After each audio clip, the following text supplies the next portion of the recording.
दोस्तों, आप सभी का एक बार फिर से स्वागत है हमारे YouTube channel HP knowledge for you में। आज हम आपको बताने जा रहे हैं ग्रामीण डाक सेवक में भर्ती के लिए जो आवेदन हुए हैं उसका फाइनल परीक्षा परिणाम एवं मेरिट लिस्ट कब जारी होगा एंड इसमें कट ऑफ कितना जाने वाला है, यानी कि इसका एक्सपेक्टेड कट ऑफ कितना होगा। आज की इस वीडियो में हम आपको संपूर्ण जानकारी बताने जा रहे हैं और इसी के साथ ही इसमें चयन प्रक्रिया एवं दस्तावेज सत्यापन कब से स्टार्ट होगा, जैसे कि चयन प्रक्रिया किस प्रकार से होता है एवं दस्तावेज सत्यापन के लिए क्या क्या डॉक्यूमेंट लगता है। आज की इस वीडियो में हम आपको इसी के बारे में स्टेप बाय स्टेप कंप्लीट जानकारी प्रोवाइड करने जा रहे हैं, तो इसके लिए आपको वीडियो के अंत तक बने रहने हैं। और आगे बढ़ने से पहले आपसे एक रिक्वेस्ट है, अगर आप हमारे चैनल में पहली बार विजिट किए हैं तो चैनल को सब्सक्राइब करके बेल आइकन पर प्रेस करना ना भूलें।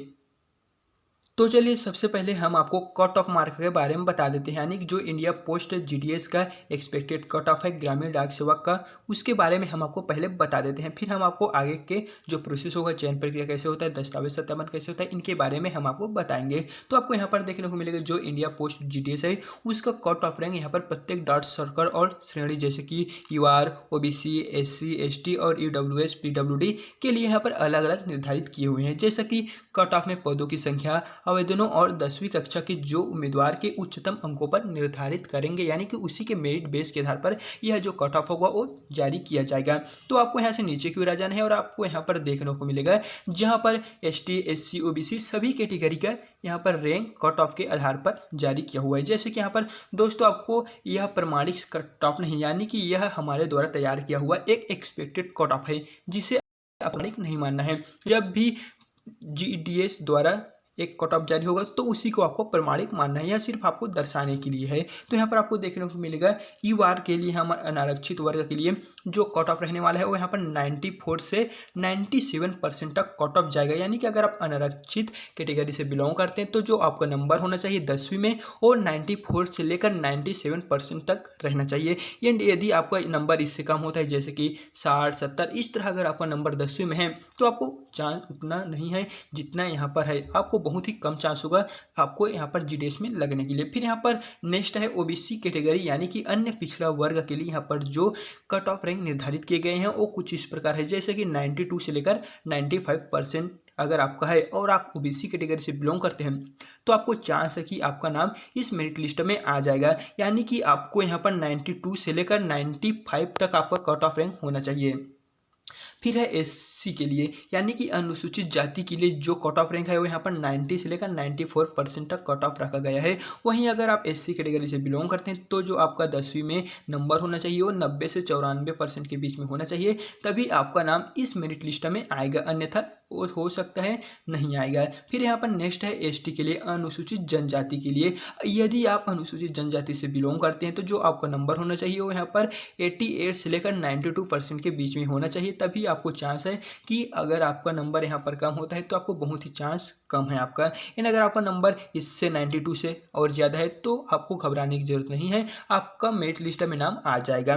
फिर यहाँ पर आपको नेक्स्ट में देखने को मिलेगा ईडब्ल्यूएस, आर्थिक रूप से जो कमजोर वर्ग है उनके लिए यहाँ पर थोड़ा नंबर कुछ कम रखा गया है। जैसे कि यहाँ पर है 91 से लेकर 94% यदि आपका है और आप ईडब्ल्यूएस कैटेगरी से बिलोंग करते हैं तो आपको 91 से 94% तक आपका नंबर आना चाहिए, तभी आपको इसका जो फाइनल मेरिट लिस्ट जारी होगा उस दिन आपका मेरिट लिस्ट में नाम आ जाएगा। एंड मेरिट लिस्ट कब जारी होगा, परीक्षा परिणाम कब होगा, हम आपको वीडियो में बताएंगे। फिर यहाँ पर है पीडब्ल्यूडी, तो पीडब्ल्यूडी के लिए यहाँ पर जो कैटेगरी रैंक है वो यहाँ पर 85 से लेकर 90% तक है। अगर आप पीडब्ल्यूडी से बिलोंग करते हैं और जो आपका यहाँ पर नंबर है वो आपका 85 से लेकर 90% तक आता है तो आपको यहाँ पर मेरिट लिस्ट में आपका नाम आ ही जाएगा। फिर दोस्तों आपको यहाँ पर देखने को मिलेगा इंडिया पोस्ट जीडीएस का जो यहाँ पर चयन प्रक्रिया होता है वो कुछ इस तरह से देखने को मिलेगा। तो चलिए अब हम आपको इसका जो चयन प्रक्रिया है उसके बारे में एक बार बता देते हैं। जैसे कि यहाँ पर जो चयन प्रक्रिया है उसमें आपको देखने को मिलेगा इंडिया पोस्ट जीडीएस का जो चयन प्रक्रिया है वो बहुत ही सरल है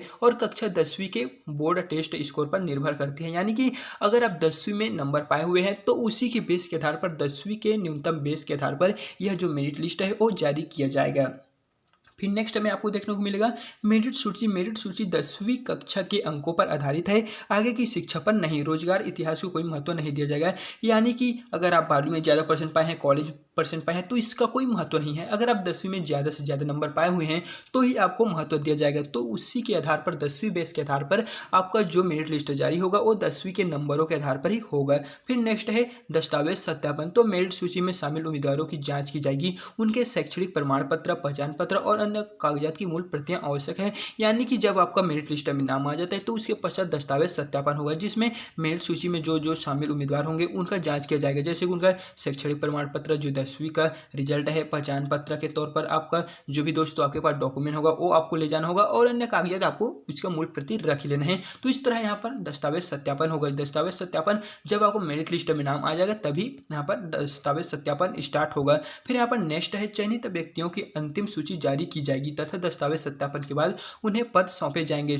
तो यहाँ पर अंतिम सूची जारी होगा, जिसके पश्चात दस्तावेज सत्यापन पूर्ण होने के पश्चात उन्हें जो जो भी पद मिला होगा वो पद सौंपे जाएंगे। तो दोस्तों इस तरह आपको यहाँ पर देखने को मिल गया होगा कि जो चयन प्रक्रिया एवं दस्तावेज सत्यापन होता है वो किस प्रकार से यहाँ पर होता है। तो चलिए फाइनली अब हम बता देते हैं कि जो परीक्षा परिणाम है वो कब जारी होगा। तो यहाँ पर आपको देखने को मिलेगा जो परीक्षा परिणाम है वो अगस्त में यहाँ पर संभावित रहेगा, यानी कि अगस्त के अंत तक यह जो जीडीएस का परीक्षा परिणाम है वो आ सकता है। एंड अगर जब भी इसका परीक्षा परिणाम मेरिट लिस्ट आएगा तो हम आपको वीडियो के माध्यम से सबसे पहले अपडेट कर देंगे। और वहीं आपको यहाँ पर देखने को मिलेगा जो यहाँ पर है मेरिट सूची जारी करने की तिथि वो परिणाम घोषणा के बाद घोषित किया जाएगा, यानी कि जब भी यहाँ पर परीक्षा परिणाम जारी होगा उसके पश्चात मेरिट सूची भी तुरंत ही यहाँ पर कुछ देर के बाद ही जो इसका जीडीएस का ऑफिशियल वेबसाइट है वहाँ पर मेरिट सूची भी जारी कर दिया जाएगा। तो आपको घबराना नहीं है। जब भी इसका मेरिट लिस्ट और परीक्षा परिणाम जारी होगा तो हम आपको वीडियो के माध्यम से सबसे पहले अपडेट कर देंगे। फिर यहाँ पर नेक्स्ट है दस्तावेज सत्यापन प्रारंभ तिथि। एंड हमने दस्तावेज सत्यापन कैसे होता है, क्या प्रोसेस होगा, इस पर हम आपको वीडियो में पहले ही बता चुके हैं। फिर यहाँ पर आपको देखने को मिलेगा जो प्रारंभ तिथि है, स्टार्ट डेट है, वो परीक्षा परिणाम घोषित होने के तुरंत बाद सूचित किया जाएगा, यानी कि परीक्षा परिणाम और मेरिट लिस्ट में जिन जिन का नाम आ जाएगा उनको सूचित किया जाएगा। परीक्षा परिणाम घोषित होने के तुरंत बाद ही सूचित कर दिया जाएगा कि किन किन कैंडिडेट को दस्तावेज सत्यापन करने की जरूरत है। तो दोस्तों आज की इस वीडियो में बस इतना ही। एंड इस वीडियो को देखने के बाद आपको पता चल गया होगा कि इसमें कट ऑफ कितना जाएगा, चयन प्रक्रिया किस प्रकार से होता है और दस्तावेज सत्यापन का जो प्रारंभ तिथि है वो कब से स्टार्ट होगा, एंड दस्तावेज सत्यापन किस प्रकार से करते हैं। एंड अगर आपको फिर भी किसी भी तरह का कोई प्रॉब्लम आ रहा है, डाउट अगर आप हमसे पूछना हो तो आप हमें कमेंट बॉक्स में कमेंट कर सकते हैं, हम उसका आंसर आपको तुरंत प्रोवाइड कर देंगे। तो चलिए फिर मिलते हैं इसी तरह के एक नए वीडियो के साथ।